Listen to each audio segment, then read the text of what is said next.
Greetings, duelists, and welcome to another video. What you're looking at here at the screen is a Fire King board. As you guys already know, the Fire King structure deck debuted on like December 8th, and 2 months later, that strategy is still viable. However, you're going to be seeing a few things that are going to be changing very soon when it comes to this strategy. When it comes to Fire Kings, we already know that Arvada, Ponix, Kirin, and Garunix are like your main key players in the strategy. These are the cards that I pretty much just makes the deck really work to today's format and its standards. However, Phantom Nightmare is about to change like the dynamic and the landscape of the deck entirely. The first card that we want to talk about is this one right here, is the Promethean Princess. I already made videos in the past talking about this card back when Phantom Nightmare debuted in the OCG. I think it's a very good time to revisit it. Basically, for those who don't remember or don't know her effect, TLDR, you can special summon a fire monster from your graveyard. You're locked into fire monsters while you control this card. And if your opponent special summons a monster, you can pop one fire monster you control and your opponent controls, and one monster your opponent controls, and just special this from your graveyard. So this is a really strong card for a deck like Fire Kings, because not only is it extra disruption, but it's also an extender, and it also triggers all your Fire King effects because she is a fire monster, and like she just synergizes well with the entire archetype. So right off the bat, we have one card that just serves as an additional extender, and also can provide like a layered setup to the original Fire King board. Adding to that, we now have this card right here, the ambitious or the amphibious Amblo Whale. This card came out in Dark Neostorm. TLDR, this card has two graveyard effects. One to pop a card on the field, and one to special summon a Link 3 or lower monster. The way you're going to be playing this card is during your opponent's turn. If your opponent special summons, you're using the Promethean Princess. She's going to blow up the Amblo Whale. She's going to special summon herself, and then that'll trigger like your Garunix effect, or in your Arvada effect or other effects, for example. If your opponent tries to like disrupt the board and you end up like popping another card, you can just banish the Amblo Whale and just make it so you can pop another card. So now that you know about Promethean Princess and her impact in Fire Kings, let's talk about what other things makes this Fire King deck like very menacing next format. And that is, to no surprise to anyone, the Snake Eyes.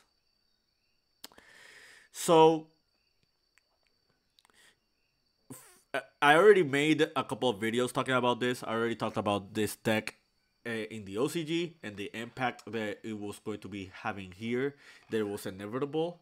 I guess to summarize, the Snake Eye cards are like the most important engine in this deck.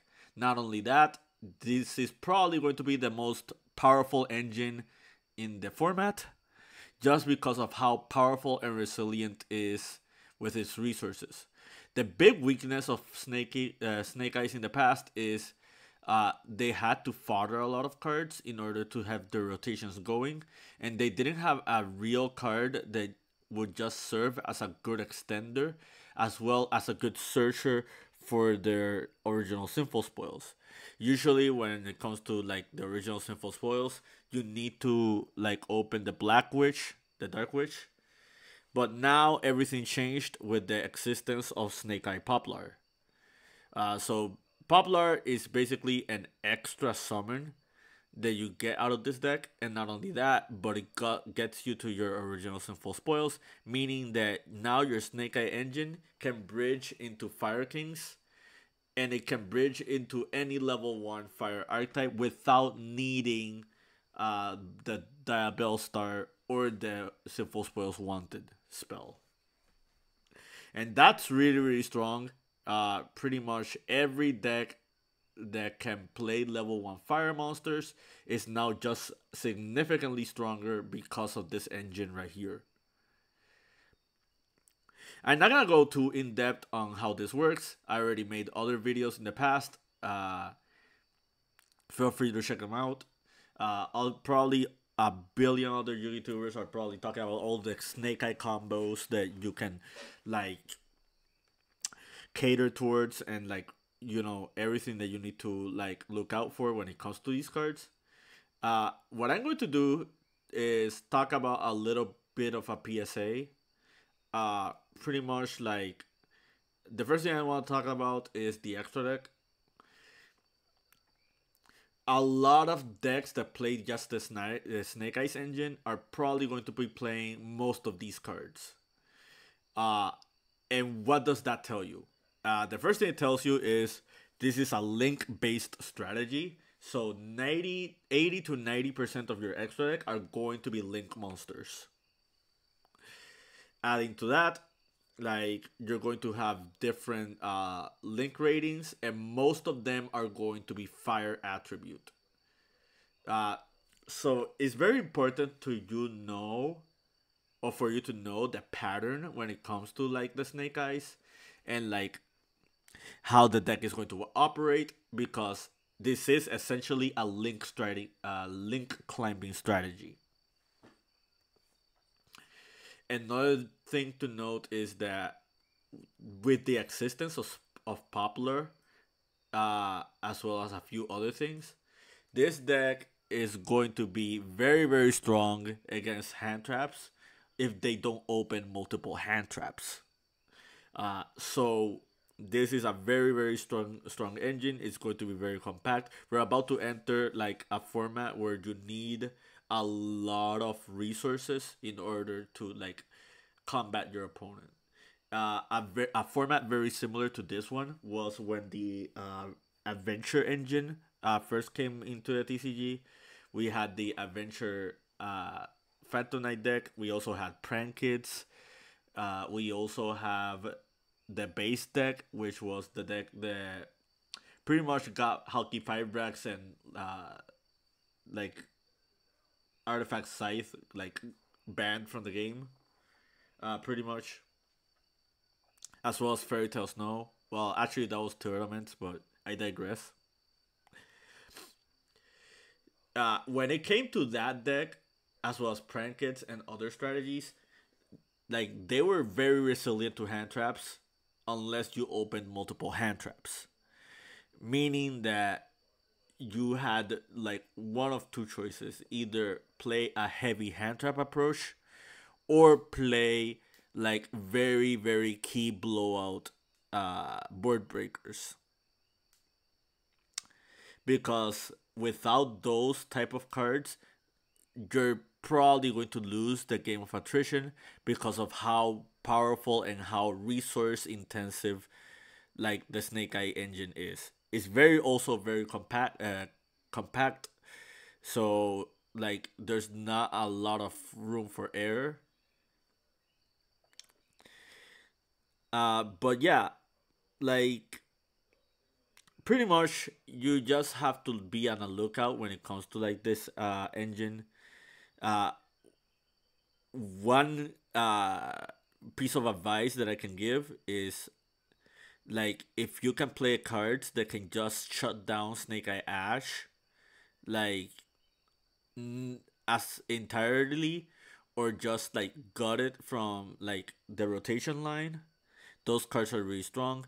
We see that in the OCG with Solemn Warning.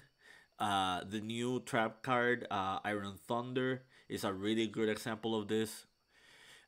Cards like Infinite Impermanence and Effect Veiler are kind of effective against this card because not only are you preventing Ash from adding Poplar, but you're also preventing Ash from being used as the like send fodder for your other Snake Eye monsters. So that's a really good piece of advice right there. Take note that you are going -1, uh, just to try evening out an advantage. So if they have other extenders, it's still going to be rough for you. However, sometimes just veiling and imperming the Ash could just cut the entire setup because they are using their normal summon in order to get all this entire rotation going. There will be duels where they just don't normal the Ash and they just like go straight bonfire add poplar. And that's the other card I want to talk about. I want to talk about Droll and Lockbird for a moment. A lot of people are tunnel visioned on how powerful Droll is against like uh poplar being added out of bonfire. However, there are combos involving the Snake Eye engine that just plays through Droll like entirely. Sometimes you will see Bonfire just adding Snake Eye Ash and not adding Poplar. And that is for them to fish out Droll and Lockbird because it's not the same thing drolling the Poplar than drolling knowing that they have Snake Eye Ash.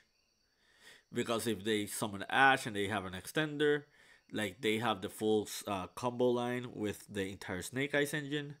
Or if they open the Poplar and they special it and then they normal Ash or Oak, they have more combo extension that way. Flamberge Dragon is the most important card in the extra. Well, not in the extra, in the main deck when it comes to the Snake Eyes. This card is just really powerful by itself. It just enables so many things. It kind of reminiscent of Block Dragon back when Adamantipator was played on 2020.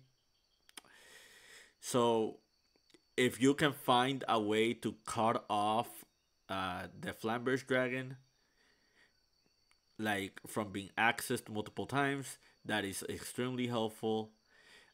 One card that I've been liking a lot in testing, and you probably saw it if you saw my Centurion video, is DD Crow. DD Crow is, I think, is a really good card next format because not only does it stop the Flamberge Dragon from like being used as more than one resource, it also like can stop Promethean Princess from using her graveyard effect. You can also like banish Garunix. So cards that just do well against the graveyard are just going to be a natural selection against like the Snake Eyes engine. That's why you see a lot of people playing Soul Release. I personally think the Soul Release is a very fringe card. Like it is a blowout against like the current Fire King setup. That does involve like carrying Flamberge Dragon, 2 Fires Engraved, and the Promethean Princess. However, there are a lot of other cards in the game that just like stops graveyard interactions entirely without like just having the need to be specifically for that matchup. So anti-graveyard cards like Silent Graveyard, Gravekeeper's Inscription, Beast Dweller, just to name a few. Uh, Dimension Shifter is a very key one. Those are all really good against the Snake Eye engine as well. And yeah, like be on a lookout, not just because of Fire Kings. Like there's also Snake Eye Rescue Ace. There's also the pure Snake Eyes deck, which is just all this entire engine that you're seeing right here with a lot of utility cards. Like it could be either board breakers, a mixture between board breakers and hand traps, or like other extenders and enablers from like the perspective can work with bonfire or work with fire monsters in general or just work with the Snake Eyes. So yeah, I think we're in for a very, very heated format. No pun intended. And it's best for you to prepare yourself, because in the off chance that uh, you are not as prepared for these decks, you're probably not going to have a very successful win rate because the engine behind these cards are just pretty much format defining. I hope you like this little rambling of mine. I hope you found this video informative and to your liking and understanding.